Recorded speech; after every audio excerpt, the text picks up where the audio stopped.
इस्लाम जिंदा होता है हर करबला की बात। ইমাম হুসাইন আলাইহিস সালাম বলছেন, এই ইয়াজিদা, এই উমাইয়া গোষ্ঠী, তোদের মধ্যে কি কোনো মুসলমান নাই?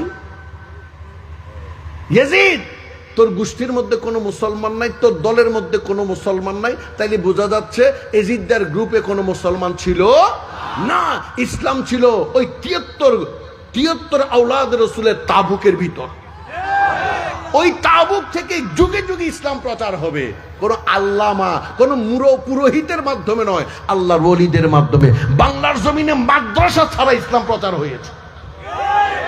বাংলার জমিনে মাদ্রাসা প্রতিষ্ঠিত হয় নাই, খাজা গরিবে নামাজের ঢোলের আওয়াজে ইসলাম প্রতিষ্ঠিত হয়েছে। লা ইলাহা ইল্লাল্লাহ, ঠিক না বেঠে? মুহাম্মদ রাসূলুল্লাহ খাজা গরিবে নামাজের উসিলায় পেয়েছি, খাজা গরিবে নামাজের উসিলায়